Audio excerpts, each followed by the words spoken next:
This is the year I'm going to Spain. I don't care. Nobody's going to stop me. I'm going to Spain. Wow. Hello and welcome to the Abroad in Japan podcast. Probably the best way of learning about life in Japan without actually being in Japan. I'm your host, Chris Braun, and we're joined as always by England's top Japan enthusiast, Mr. Pete Donaldson. Pete, how the devil are you doing? What's going on? I'm good. I've sort of woken up and I'm reading a story about a Japanese woman who's been giving all of her money to Mick Jagger.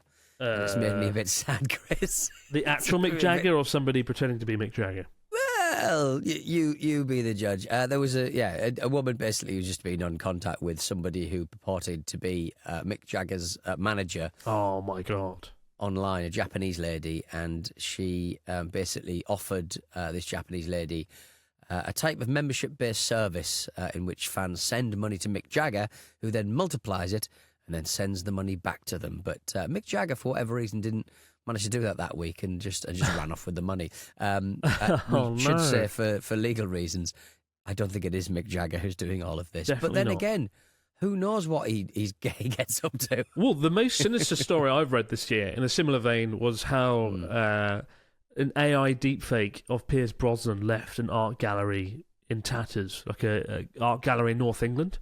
Got contacted by Pierce Brosnan. It wasn't Pierce Brosnan, but there was lots of deepfakes that were used, and I think they used like a voice sounded like him as well.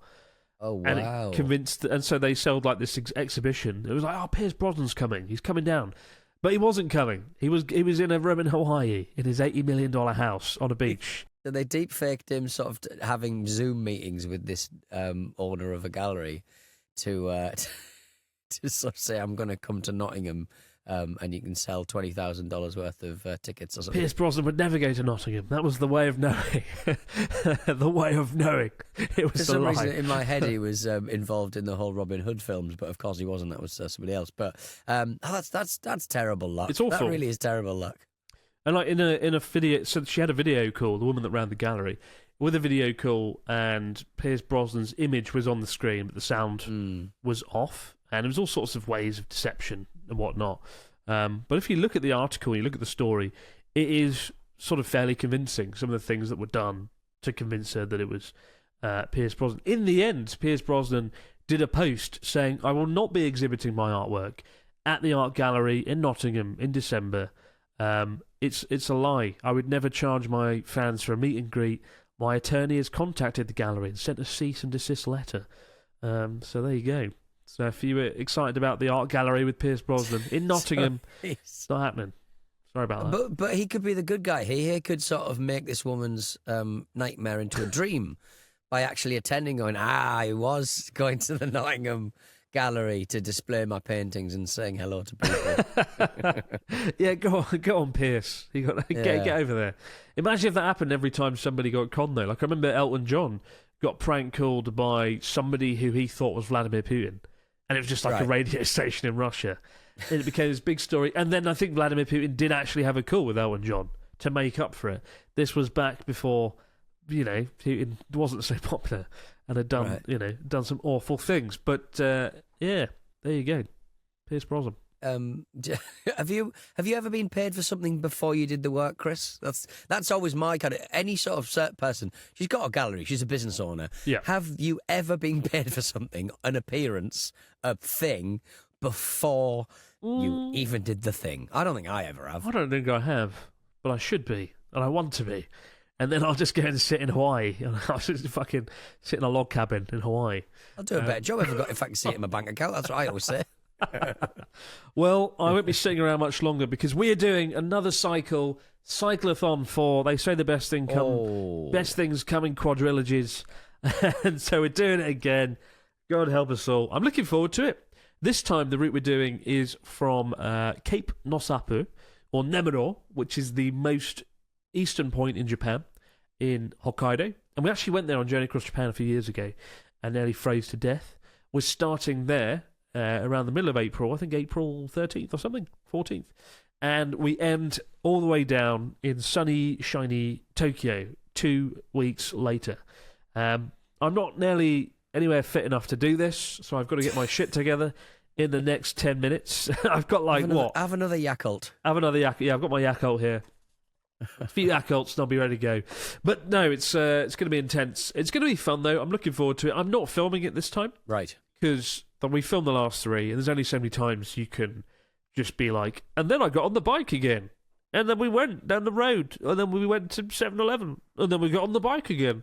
I've done that 3 times, and I don't want to do that ever again. So the next cycle is purely going to be streamed over on Connor's channel, which is good because I can be more present, shall we say, Drunk. for the streams. More drunk. I was getting drunk on the bike. 2 weeks with a Sapporo. Job done.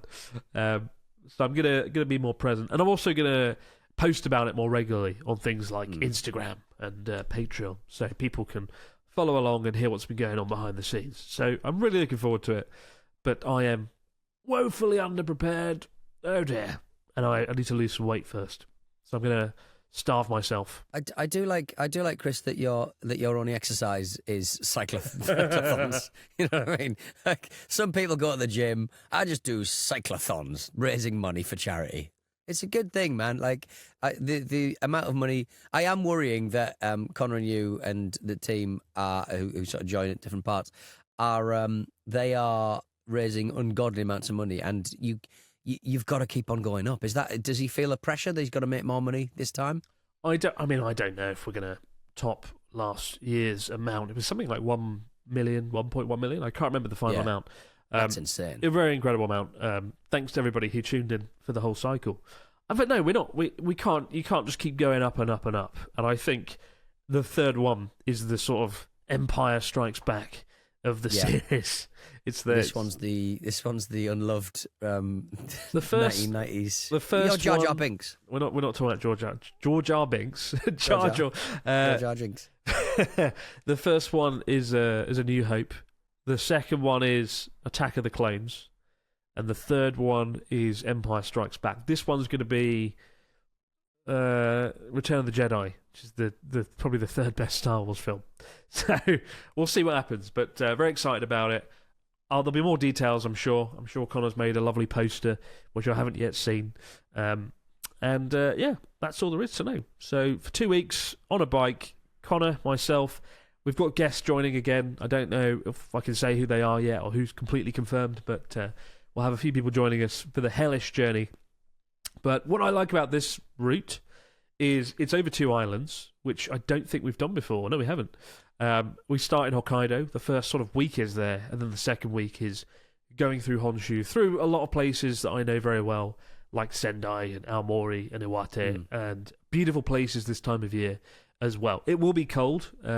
When Connor was like, I want to go from Hokkaido, I was like, we should probably, maybe we should start in Tokyo and cycle upwards and follow the weather and the cherry blossom. He's like, no, I have to finish in Tokyo. We have to have a roaring crowd, otherwise it's nothing.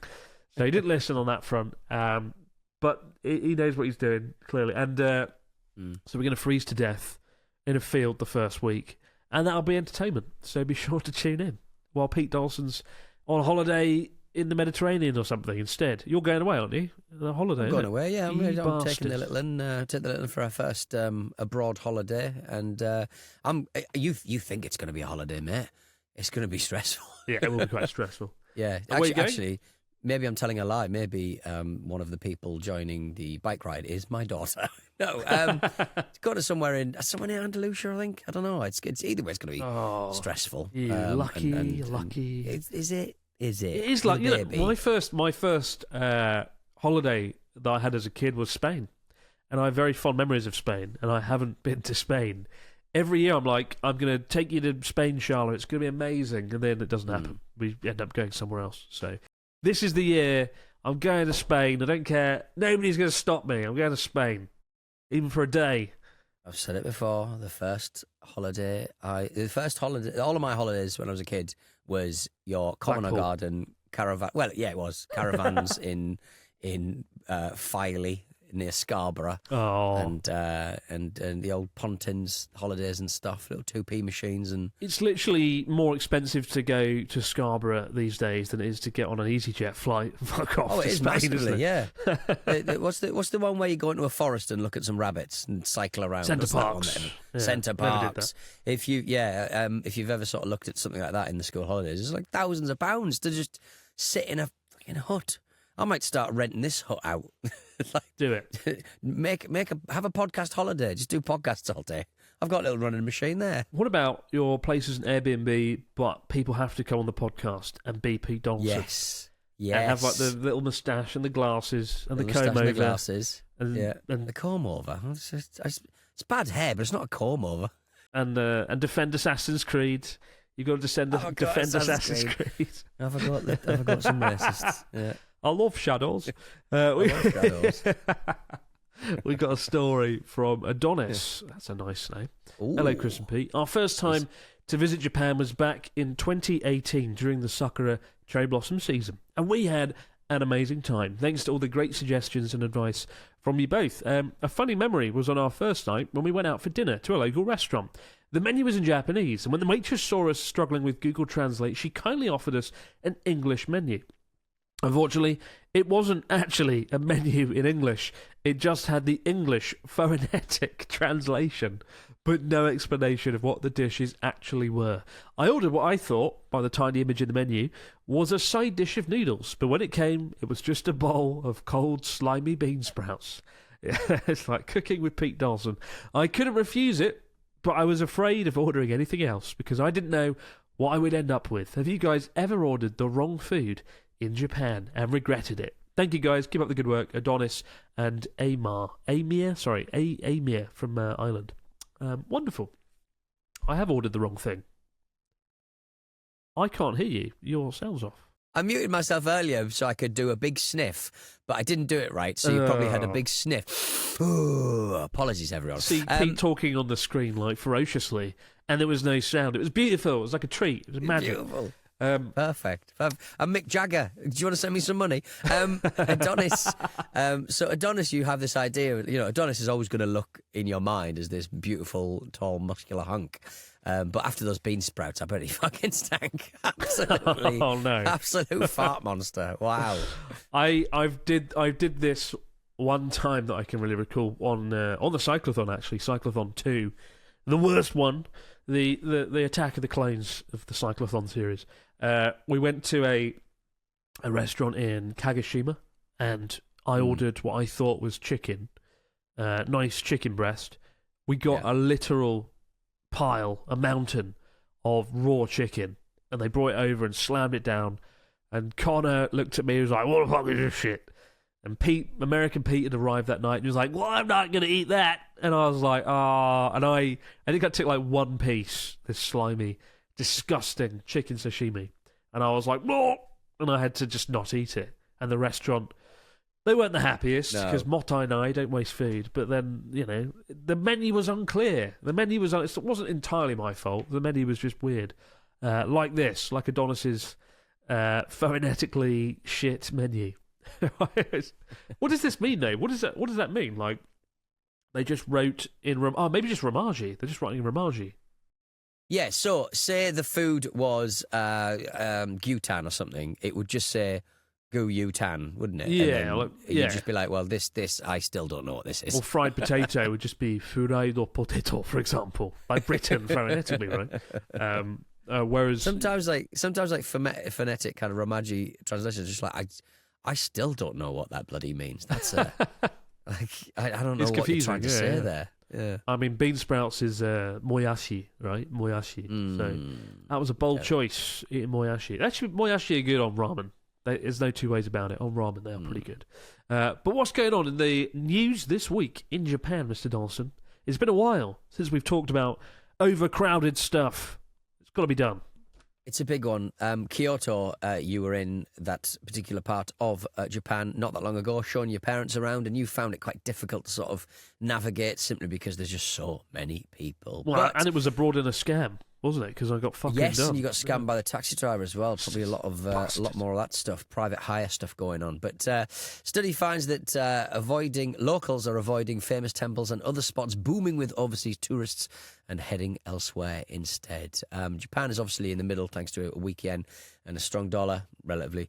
in the middle of an unprecedentedly huge inbound international travel boom, with all of the major tourist attractions seeing significantly more tourists than they did prior to the pandemic. And nowhere is this worse than Kyoto. That's literally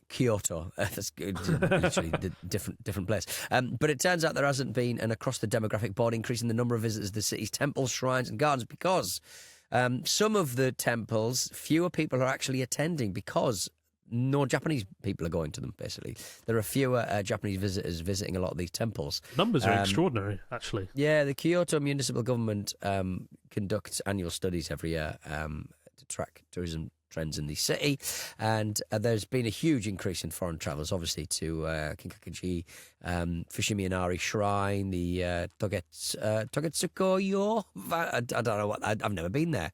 Togetsuko Bridge is the bridge by the bamboo grove and the monkeys. It's a bloody good bridge. It's a bloody good bridge. I'm looking at it now. You're not wrong. It's a lovely bridge. All these kind of different tourist bits in Kyoto. Fewer Japanese people are going, to be honest. There's been a 46% increase in at the Fushimi Inari Shrine. Between 2023 and 2024, 46% increase in foreigners, but only a 23% decrease in Japanese visitors. So it must be interesting how they sort of measure that out. Obviously, they can't count everybody, but that's a pretty stark decrease. I think there's one man counting with a notepad. 1, 2, 3. He looks a bit Japanese. He's wearing a Pokemon top. When I was in Kyoto last week, I was astonished both at the numbers and the sort of absence of anyone who was Japanese, right? Yeah. I went to nearly everywhere on this list: Fushimi Inari, Nishiki Market, Kiyomizu, Kinkakuji, and I really did not see any Japanese people. It was quite bizarre. It was like I had gone to a theme park in another country that looked Japanese, right, as opposed to being in Kyoto. Which isn't a great thing. It is a shame, and I feel for the locals there. Like, as you say, Fushimi Inari, a 46% increase in foreigners, 23% decrease in Japanese. Nishiki Market, 42% increase in foreign tourists, and a 16% decrease in Japanese tourists. Kiyomizu Gojo, up 34% for foreigners, down 34% for Japanese. The numbers are bonkers. They really are. And, especially, I remember during COVID, it was all just Japanese folks. And so going back more recently and seeing none, it was quite jarring. It's a real shame. I really don't know what Kyoto can do about it, and it's only going to be more pronounced as time goes by. Given that I just saw the Japanese government wants 60 million people by 2030, which is almost double what they've got at the moment. They just need to do a better job pushing people around the country to other locations, right? But it's just not happening. You're doing a lot of the heavy lifting, Chris, to be fair. I'm working on it. I mean, I've got the book that I'm working on, very slowly but surely, which is about pushing folks to go and explore the good stuff off the beaten path, That's when Japan gets good. But Kyoto, they must be rolling in it. The government must be absolutely rolling in it. And I know they're looking at increasing the fees for like hotels and stuff down there. But yeah, it's a shame. On the one hand, I felt really conflicted on my time there last week. I did enjoy it, but also it just felt like leaving Japan, weirdly. It did. It really did. And it was quite... I'd say go to Kyoto, but go in June. I was speaking to a tourist, somebody who works in tourism, who's very good at their job, and they basically said from March to May, the number of tourists just ramps up massively, right? And April it's ridiculous. It's like bonkers. And then June hits, and it's the rainy season. And it all gets a lot quieter. And I was in Kyoto for the rainy season last year. I did a video called I Visited Japan's Worst Tourist Traps, right? I went to half the places on this list, and it wasn't that bad. The numbers weren't too bad. So go in rainy season. It doesn't rain that much. The rain looks really cool in Kyoto. I would argue it looks better. I was in Hiroshima. I went to Miyajima Island, right? And I filmed a video there a year ago, and it was raining. And I was really angry at the time. I was like, fucking rain, I'll kill you. But then it made it look so much more atmospheric. The mountains were caked in mist. The sort of the water running down the rooftops, the roof tiles. The wood kind of gets stained a darker shade of brown. It just looks... Everywhere looks so good in the rain, especially Kyoto. So, and if you're a kind of neo sort of futurist photographer as well, Tokyo, Blade Runner, come on. yeah. Tokyo in the rain, come on. Or just get a big cup of water and just throw it all over the roof, and it's the same. I know a photographer actually. I know a photographer who he does like Tokyo at night, and he would often get like a bottle of water and pour a puddle on the floor, right, and then use that to have light bounce off of it. Yeah. Is that littering? Or is it just water? You decide. Spring water. I don't know. You could cry for ages. I mean, when you said that you went to Kyoto in rainy season, I did a video. I thought it was going to be, and I did a video called "How Much Rainwater Can a Man Drink?" It's like I subsisted on rainwater in Kyoto for 24 hours. Good. I stood beneath the Kawara roof tiles with my mouth open and aghast and drank the falling water. Yeah, wonderful. But yeah, don't be deterred. But maybe avoid Kyoto if you're coming in March, April, or May. There's other places to go that you can enjoy Japan that aren't going to be queuing up in an endless flood of people. We're back in just a moment, guys. With your stories, comments, and questions over in the fax machine. Wow. And we're back with the fax machine. What do we got this week from our listeners? Mr. Dawson, fill us in. David says, hello, Camembert, Chris and Provolone Pete. A friend and I are in the early stages of planning our trip to Japan, and I was wondering what's the best approach to finding good, comfortable accommodation. We'll probably be spending the majority of our trip in Tokyo, and we definitely want to get an authentic ryokan experience with onsen, wherever that may take us. I'm curious to hear what you guys would suggest for finding both a longer-term stay, few weeks at most, and any specific great ryokan experiences. Keep up the great work, and thanks for all the entertainment. David. Booking.com. That's it. That's literally all I do. That's all I do. It's really? It's lame. I just use Booking.com because I've been using it so many years. I've got like a mega platinum super discount, which is probably a load of bollocks, but it seems to be a bit cheaper. I don't know. That's it. I've got a few points on hotels.com. Yeah. That's all you do. And I'll look and I'll spend ages going through reviews and read. I love reading negative reviews on hotels. Like the bed was soggy. The windows didn't open enough. There was a strange noise coming from the gutter. It's fun. That's my hobby. That's why I don't get anything done. I just read shit reviews. I booked a restaurant a couple of weeks ago, and I never, like, if we go out, Sarah books a restaurant because she knows she's better than me. She's a better human than me. Absolutely. And I said, you know what, I'll secretly book. I was away for the cup final for that day and having a good time and watching them win the bloody cup. And I went, you know, I'll book a little secret. I'll book a babysitter, not letting her know what's going on, and I'll book a restaurant. And I booked the restaurant, and I said, look, tonight we're going for a restaurant. This is the restaurant. You know, get your glad rags on, etc. And she, because that was literally the thing that it said on the website. I don't care what Sarah wears. She does. I don't. Yeah, and you know, like the reviews on like Google or TripAdvisor or whatever. Every last one of them from the last 2 weeks was, this restaurant smells of sewage. Oh, it was no. Like, sewage. I was like, no. The one time I fucking booked something and it smells of sewage. But did it, though? Did it live up to the hype of sewage? We did not attend. We went to a different Really? restaurant. You actually cancelled it? We don't get enough time. You don't get enough time off, so, you know. There you go. Sewage Donaldson. Yeah. Well, sorry to hear it didn't work out. I just wonder what happened. Jesus. We got one here from Peter, who says, hello, Chris and Pete. I'm currently on day 4,033 of a daily swimming streak, which means I've swum every day for more than 11 years. Jesus, that is ridiculous. My God, well done. I've done a streak of swimming for like a day, and I cannot do a streak. I'm so rubbish.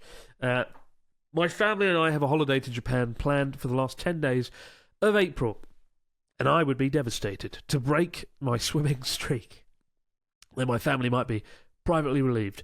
Are you able to give an overview of swimming protocol in Japan? Can you just rock up in Speedos to a river and get in for a swim as we can in Australia? Or are there designated spots or times to adhere to? Thank you for reading my question. All the best, Peter. That is a cool question. I don't think we've ever had this question before. And the answer is, just get a hotel with a swimming pool, isn't it? Job done. Just stay at there's like a hotel, new or tiny, in the middle of Tokyo that has one. Right. Go there. Or stay near Kamakura Beach and splashy fun time down Kamakura Beach in the sea, or a big bathtub. If failing that, or an onsen, splash around, piss off everyone. Fountain, public fountain. Just get loads of Didn't Wim Hof do that one time in a public fountain? I've never done. Johnny Somali it. That is a Johnny Somali tactic. You can't really just swim around here in things like rivers. The sea is fair game. Nobody will do it. You very rarely see people swimming in the sea in Japan, sadly. Yeah. There's all sorts of reasons. I think people are brought up in Japan to essentially fear the sea, eat the sea, but do not swim in the sea. But you can swim in it. Just go in the sea. Get somewhere near the sea. Don't go in the rivers. There's lots of boats Tokyo and Bay. things. You'd get Tokyo, that little crappy beach on Tokyo Bay. You could go. You can technically swim in that if you want. Can you? Where? There's that little beach. It's like an artificial beach near on Tokyo Bay that they've just made. And there's a bit of sand, and you see people paddling around. I had a little paddle around in there, so I don't know what the rules are about venturing a little bit further on, but I don't think it's not like an international shipping lane or anything, so I think you'd be fine. Yeah, you'll be right. I mean, I'll just go in the sea, man. Just get in the sea, have a cheeky little swim in the sea, no problems, and you're good to go. But don't miss that swimming streak. That'll be a shame. That would really suck, wouldn't it, to miss one day for whatever reason. How do you do that? Like, even when you're feeling sick, do you just dive in the sea and swim? Like, my God. I mean, what counts as a swim, though? Is it like a couple of lengths, That's one true. length, half a length? Get in the bathtub in the bathtub. Hold your breath. Job done. I'm swimming. You're in the shower, Peter. Come on. And finally, Theo says, hello, Chris and Pete. I'll be going to Tokyo this year, and I hope to explore the area around Mount Fuji by car. I'm finding it hard to find any information about the toll roads, and since you've driven seemingly everywhere, most recently driving the K car into the ground, can you give me any insights into budgeting for the Tokyo expressways and tolls around the city? All the best, Theo. If you rent a car from somewhere like, I don't know, Nippon Rent-A-Car or Toyota, you can rent an ETC card, which is a card that sort of slots in the dashboard, and then you can drive through all the ticket gates without paying. And then at the end of your journey, they'll be like, you got to pay the money now, and you'll pay it at the end. You got to pay the money. What money? And then run. And no, you've got to pay at the end, and that's better than the alternative, which is driving around and having to stop every 5 seconds to shove coins in a hole or talk to someone at a gate and rummage around. Is what I did every single last time when I was driving around Japan with Sarah. I didn't get the ETC thing. I don't know why, but I had to sort of throw coins. I always make sure I had coins and monies and stuff. They're very polite. There's no rush on really, but it is a bit of a pain in the bum. I think with Waze, does Waze work out there? I forget now, because Waze in the UK and everywhere else usually tells you whether there's a cheaper option for the thing. So if Waze works in Japan, use that. Google Maps, I think, might have a go as well, telling you whether there's a toll to pay, and if not, you can. I think when there's an option to go on a toll road or not go on a toll road, just get on the non-toll road, and I'm sure the whatever GPS you're using will figure out how to get where you need to be, but it will be a little bit slower, obviously. It will. There's also expressway passes for foreign visitors, which are pretty reasonable, like the Tohoku Expressway Pass for 4 days is 8,500 yen, 17,000 yen for 8 days. You'd have to do a fair bit of driving to get your money's worth, honestly. But it's something to consider, I'd say. But if you're renting a car, try and get an ETC card and thank me later. And I actually owe Connor, because it was thanks to him that I discovered you could do that. I didn't know for many years, and it made life a lot easier when I was showing my parents around, driving them through the mountains endlessly last week, just to drive through and not have to dick around with coins. Keep the stories, questions, comments coming into Abroad Japan Podcast at gmail.com or right away in the comments below here on YouTube. But for now, guys, have yourself a great few days, and we'll see you right back here on the other side of Pete Dawson's sunny Spanish holiday. Bastard. Lucky bastard. And your cyclothon, and your little cyclothon. We'll talk I'll be about here. your legs. The cyclothon's later. I'll see you again before that happens. Have a nice holiday.